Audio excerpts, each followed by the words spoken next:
Mimes and guns don't usually go together, but I had an idea that this was no ordinary mime. I'd come across this murderer before and written about him. The costume killer, at least that's what I'd called him. His lifeless eyes stared blankly at nothing. I closed his eyes. It was the least I could do for the poor fellow. It was one of my hair clips. My favorite, in fact. It must have fallen when I was knocked down. Some people hate searching corpses for clues.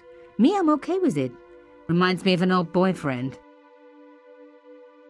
Carchon had been shot. In his pocket, I found a ticket stamped Bateau de la Conciergerie. Taking the ticket meant I tampered with the evidence. There was no going back now.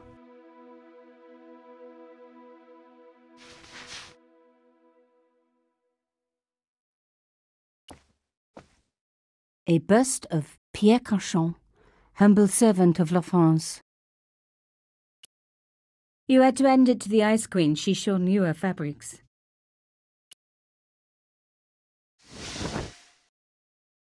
A small round piece of glass had been cut out of the pane. This was a professional job.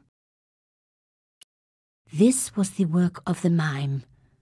Unless the cat was in on it too. I didn't want to cut myself and leave blood on the glass. Call me old-fashioned, but I like to keep my DNA to myself.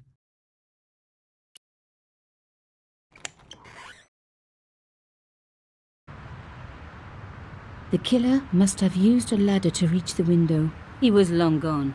Guess he folded that ladder up, popped it in his pocket and took it with him.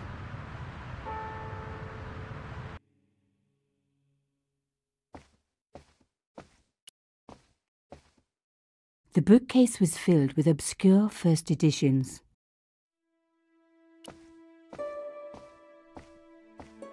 Pierre Carchon again. His eyes seemed to follow me around the room.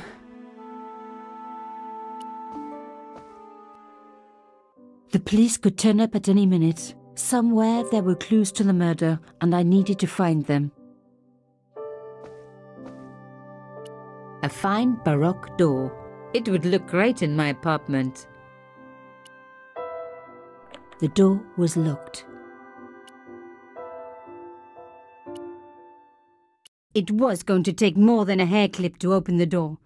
I needed the key.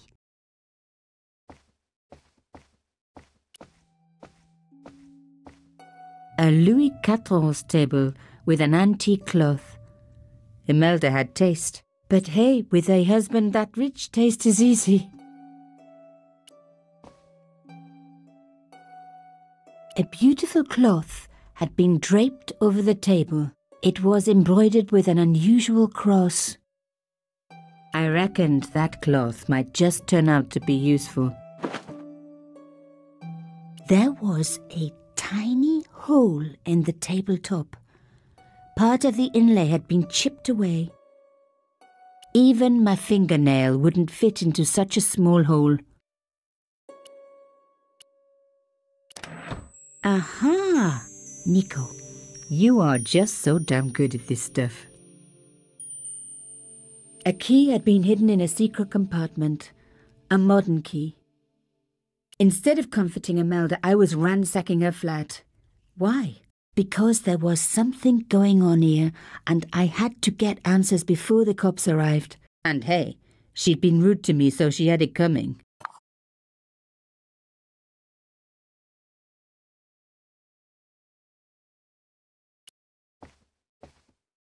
Imelda had talent, but I certainly wasn't going to tell her that. It was a tube of acrylic paint. French ultramarine. Just the colour I was after for my bathroom. I'm sorry, I have to go. Someone is... Young lady, what are you doing? Oh, this paint. It's my favourite colour. For God's sake, keep the damn stuff.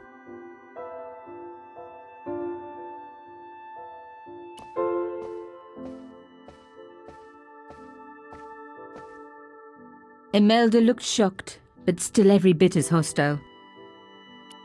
Excuse me, madame. Yes? I am so sorry for your loss, madame. No, you're not. You're a journalist. Journalists don't feel sorry. Not true. We shall see. Why did your husband send for me? What did he want to discuss? I have no idea. His business was his business. He never told you anything? No, and frankly, I preferred it that way. How did your husband know my father? I have no idea. You didn't know him? Thierry Collard? Pierre knew a lot of people I didn't know, most of them women. Why would a mime want to kill your husband? Pierre had plenty of enemies. Half the husbands in Paris for a start. This is quite a scoop for you. I suppose you're already inventing the headlines. Just because I am a journalist. Don't patronise me. You're all cut from the same cloth. Do you have any moral sense at all? Yes, that's why I do this job. You do it to see your name in print. As if my editor gets the byline, I just do the work. Well, don't expect my sympathy. The police will be here soon, madame. Is there anybody you would like me to contact? Family, friends? No, I have no family. Pierre and I were... He was all I had, really. Not much, was it? The dutiful wife. That was my role. He never talked, never let me in. I know one thing, madame. What? If you want to find out who killed your husband, then you let me do the job, not the police. Why? How do I know I can trust you? Your husband invited me here today because he needed me. I think he knew somebody wanted to kill him, and he knew I could help. I doubt it was your database he was after. You're wrong. I was onto his killers already, I am sure of it. Please, you owe it to him. I don't know. All I need is a few more minutes to look around before the police come. You really do have a moral sense, don't you? I trust so few people. And perhaps Pierre really did think that you could help. Of course it wouldn't have stopped him seducing you too. Here, take this. It's the key to the drawing room next to the library at the end of the hall. It was Pierre's room. I rarely went in there. I couldn't. I was too scared of what I might find. Thank you. I promise you won't regret this. Even the telephone was antique. Never trust anyone who owns a phone like that. There was no one I needed to phone, not until I had solved this case.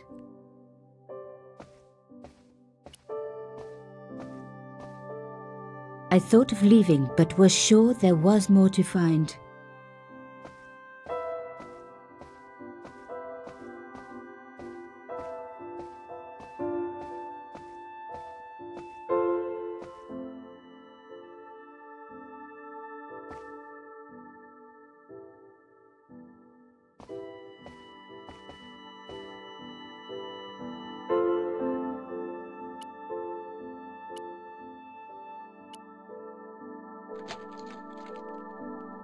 Now we were getting somewhere.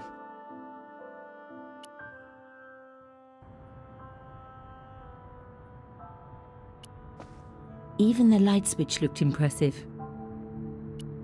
I didn't need the lights on. It was light enough already. The painting showed the Cachons together, in love.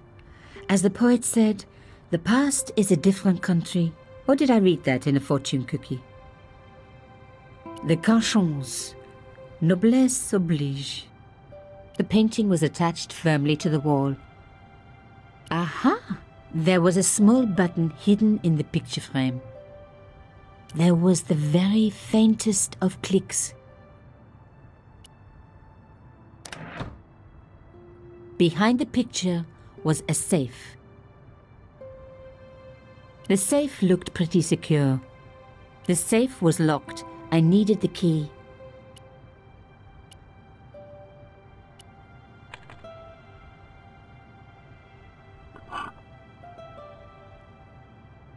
There was a strange stone cylinder in the safe. In the safe was some kind of artifact.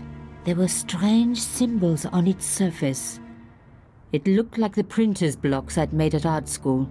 If there was one thing I'd learned about symbols, They are always important. But these symbols scratched into stone were impossible to read. I needed to find a way of printing them. At least the stone was round. But what could I use for ink? And what could I print on? Sure, I was stealing, but I knew Imelda didn't know about the artifact, and Carchon was past caring.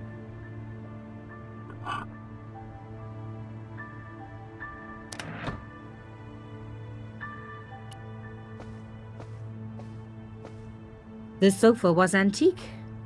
For one horrible moment, I had an image of a naked Carchon wriggling around on it with a young journalist. Oh. This wasn't the time for me to lie on the sofa doing my Marie Antoinette impression, though it is very popular at parties, especially with gay guys. Don't ask me why.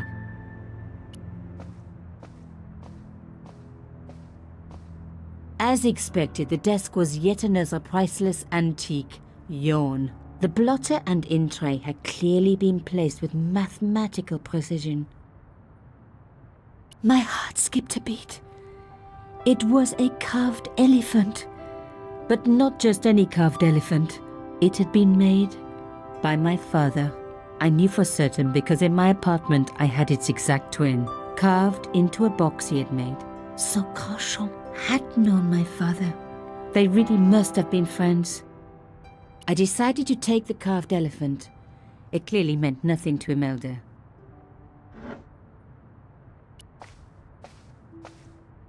It was a sheet of blotting paper in a leather holder. Its cracked surface looked ancient, reminded me of its owner. I didn't need a sheet of blotting paper. Not while it was blank.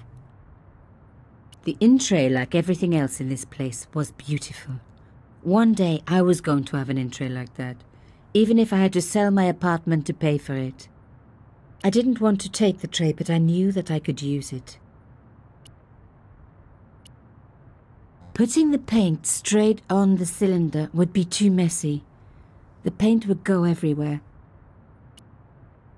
I smeared the paint all over the cloth. When I do messy, I really like to put my heart into it. I hoped this was going to help. They don't make lace like that anymore. I wiped the paint-covered cloth over the surface of the stone cylinder. It took me right back to art class at school. And Maurice, my gorgeous art teacher. Such a shame they had to fire him. Ah well, concentrate, Nico, concentrate.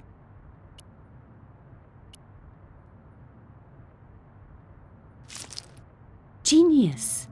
The roller and the paint worked just as I planned, but what did it say? A secret message had been printed on the blotting paper. It was some kind of coded message. It read, "Sub judice." I may not have learned a lot as a journalist, but that was a term I knew well. It means a legal case that is before the courts. Below it was a sequence of letters that made no sense. I suddenly realized there was a connection between the boat ticket and the coded message. The boat ticket was stamped Bateau de la Conciergerie. The Conciergerie on the Ile de la Cité, by the river, housed the ancient law courts. So, sub judice could in this case mean literally under the law courts, below the Conciergerie. I was pretty sure I'd found all I could here. And besides, all this opulence was making me pine for my regular life of poverty. This was a huge story. It was also one heck of a puzzle with a lot of pieces missing. But I was going to crack it. And if I could just remember the name of that fancy prize you get for being an ace journalist, I was definitely going to win it this time.